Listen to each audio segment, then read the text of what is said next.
So Congress పాలనలో రేవంత్ రెడ్డి సోదరుల జోక్యం ఉందా? ఉంది అని 45% మంది, లేదు 33, అతిగా ఉంది 10, పాలన గాడి తప్పింది 12 మంది. సో పాలన గాడి తప్పింది అంటే వాళ్ళ జోక్యం కనబడుతుంది కదా ఇటీవల కాలంలో. ఈవెన్ హైడ్రా విషయంలో కానీ మన కొడంగల్ విషయంలో కానీ కొన్ని చోట్ల సోదరులు డైరెక్ట్ గా ఇన్వాల్వ్ సో అవుతున్నారు. కుటుంబ పాలన, కుటుంబ పరిపాలన అని కేసీఆర్ గారిని పదే పదే రేవంత్ రెడ్డి గారు మాట్లాడేవాళ్ళు, కొడుకు కూడా, కూతురు, అల్లుడు అని చెప్పి. ఇప్పుడు ఆయనకి ఆ బాణం మళ్ళీ రివర్స్ వచ్చే. ఖచ్చితంగా అది కాంగ్రెస్ పార్టీకి ఇబ్బందికర అంశమే. రేవంత్ సోదరులు ఎంత దూరంగా ఉంటే రేపు భవిష్యత్తులో అంత మంచి పరిపాలన వస్తుంది అంతే. ఓకే, రానున్న స్థానిక సంస్థల ఎన్నికల్లో మీ ఓటు ఎవరికి? సో ఇక్కడ చాలా చాలా crucial part in this survey report. బీఆర్ఎస్కి 39% మంది వాళ్ళు బీఆర్ఎస్ వస్తుంది అని చెప్పి వాళ్ళు ఓటింగ్ చేయడం జరిగింది, అంటే చెప్పడం జరిగింది వాళ్ళ అభిప్రాయం. కాంగ్రెస్ పార్టీకి 30%, రెండు కలిపితే 4% ఇక్కడ డిఫరెన్స్ ఉంది స్థానిక సంస్థల ఎన్నికల్లో కాంగ్రెస్ బీఆర్ఎస్ రావడానికి.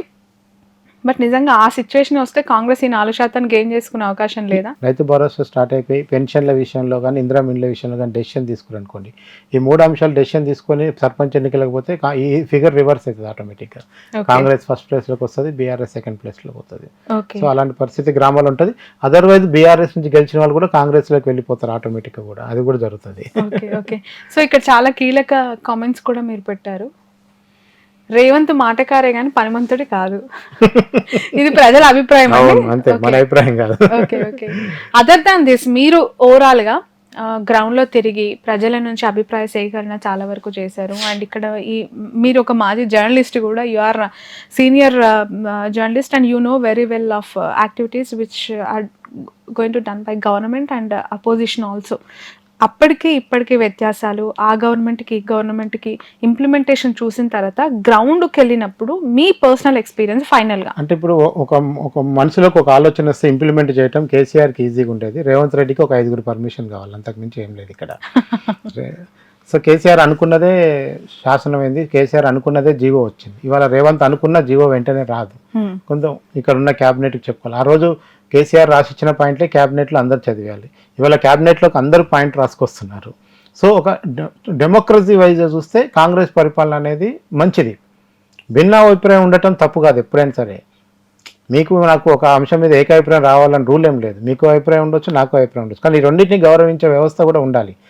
ఖచ్చితంగా నేను చెప్పినట్టే శాసనంలాగా నడవాలనేది కూడా ప్రజాస్వామ్యానికి మంచిది కాదు. సో గత ప్రభుత్వంలో కొంచెం నియంతృత్వం, పెడధోరణులు, నియంత ఆలోచనలు ఎక్కువ కనిపించినాయి.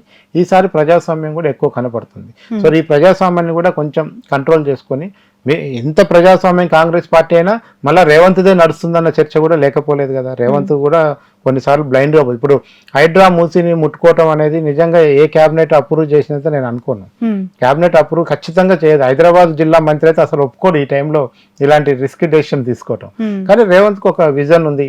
ఈ తాను ఏదైనా చేస్తే అది శాశ్వత. ఆయన ఎప్పుడు కూడా పరిపాలన మీద, ముద్ర అనే దాని మీద ఎక్కువ ఆలోచిస్తుంటారు. అంటే ఇప్పుడు మనం ఎవరి గురించో మాట్లాడడం, చెన్నారెడ్డి గురించో, కోట్ల విజయరెడ్డి గురించో, గాంధీ గురించో, ఇందిరాగాంధీ గురించో మాట్లాడినట్టు రేపు నా గురించి కూడా మాట్లాడుకోవాలని కోరుకున్న వ్యక్తిలాగా నాకు రేవంత్ రెడ్డి కనిపిస్తాడు.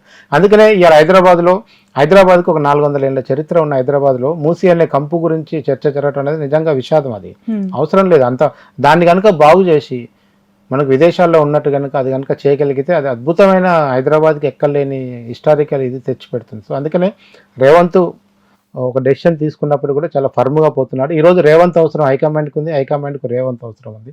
సో ఈ పరస్పర అవగాహనతో వెళ్తున్న ఈ ప్రభుత్వం ఈ 1 ఇయర్లో కొన్ని తొందరపాటు నిర్ణయాలు, కొన్ని అడావుడి నిర్ణయాలు, కొన్ని అనుభవాలు ఏమితో చేసిన పొరపాట్లు కూడా ఉన్నాయి. సో వీటన్నిటిని కూడా ఇప్పుడైనా సమీక్ష చేసుకొని ముందుకు వెళ్తే, ఎందుకంటే ఇక్కడ బలమైన ప్రతిపక్షం ఉంది, 38 సీట్లు ఉన్నాయి. అంత సింపుల్ కాదు. 3 సీట్లు 4 సీట్లు లేవు ప్రతిపక్షానికి. సో ఖచ్చితంగా ప్రతిపక్షం కూడా ఈరోజు సోషల్ మీడియాలో చాలా యాక్టివ్గా ప్రతిపక్షం ఉంది, అధికార పక్షం లేదు. సో దాన్ని కూడా కవర్ చేసుకోవాల్సిన అవసరం కనపడుతుంది. ఏమైనా ఈ 2 పార్టీలు రేపు సర్పంచ్ ఎన్నికల కాంచే మళ్ళీ బలాబలాలు చూపించుకోవడం మొదలవుతుంది. ఈ 5 ఏళ్ళు మన మీడియాకు పండగనే కనపడుతుంది తెలంగాణ. ఫైనల్లీ బీఆర్ఎస్ కి అలాగే బీజేపీకి వాళ్ళ యాక్టివిటీస్, ప్రభుత్వాన్ని ఎదుర్కొనే థింగ్స్ ఎట్లా ఉన్నాయి? ఖచ్చితంగా బీఆర్ఎస్ బీజేపీ ఒకటే అన్న విషయం మన పార్లమెంట్ ఎన్నికల్లో కనపడ్డది. బీజేపీకి 8 పార్లమెంట్ సీట్లు ఊరికే రాలేదు. బీఆర్ఎస్ ఒక 4 త్యాగం చేసింది, కాంగ్రెస్ ఒక 4 త్యాగం చేసింది. వాళ్ళిద్దరు చెరొక 4 వేయటం వల్లనే బీజేపీకి గ్రౌండ్లో ఒక పార్లమెంట్ సీట్ గెలిచేంత, ఒక ముఖ్యమంత్రి అయ్యేంత పరిస్థితి తెలంగాణలో ఇంకా రాలేదు. దానికి ఏదైనా రావాలంటే ఇంకెవరైనా సాయం చేయాలి. అందులో బీఆర్ఎస్ ఫస్ట్ ఉన్నది. వాళ్ళ మధ్య రహస్య అవగాహన ఉన్న విషయం చాలా రోజుల నుంచి మాట్లాడుతున్నాం. అది పార్లమెంట్ ఎన్నికల్లో కనిపించింది. రేపు రాను బీజేపీ ఫస్ట్ మేయర్ సీట్ మీద గురిపెట్టింది. ఆ మేయర్ పీఠం రావాలంటే కూడా బీఆర్ఎస్ సపోర్ట్ కంపల్సరీ కావాల్సి వస్తుంది. ఆ తర్వాత సీఎం పోస్ట్ గురించి ఆలోచిస్తారు. సో ఈ క్రమంలో బీజేపీకి కూడా ఈ ఫ్రెండ్షిప్ అనేది కంటిన్యూ అయితేనే బీజేపీ కూడా మంచి రిజల్ట్స్ మనకు కనపడతాయి. Right. Thank you so much అండి. ఇది కంబాలపల్లి కృష్ణ గారు ఓటాకు సంబంధించి చాలా చాలా థింగ్స్ ఇందులో పొందుపరిచారు. అదంతా కూడా ఇప్పుడు మనకి ఆన్లైన్లో దొరుకుతోంది.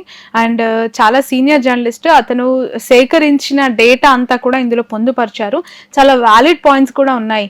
అది ప్రజల నుంచి వచ్చిన రియాక్షన్, అది ఎవరో ఇంటెన్షనల్గా చేసింది కాదు. అధికారంలో ఉన్న ప్రతి ఒక్కరు కూడా ఇందులో ఉన్న పాజిటివ్స్ నెగిటివ్స్ తీసుకుంటేనే నెక్స్ట్ 4 ఏళ్ళు వాళ్ళు చాలా హ్యాపీగా లీడ్ చేసుకోగలుగుతారు. అండ్ పాజిటివ్స్ విన్నా వినకపోయినా నెగిటివ్స్ మాత్రం వినాలి. ఎందుకు, ఎక్కడి నుంచి వ్యతిరేకత వస్తుంది, ఏ స్థాయిలో ఉంది అనేది తెలుసుకోవడం. ఎందుకంటే కేసీఆర్ గారు ఎక్కడైతే ఎమ్మెల్యేలను మార్చారో ఆ సీట్లని గెలిచారు, మార్చలేదు అవే ఓడిపోయారు. సో ఖచ్చితంగా వినాల్సిన అవసరం ఇప్పుడు అది అనివార్యంగా మారింది ఏ పార్టీకైనా కూడా.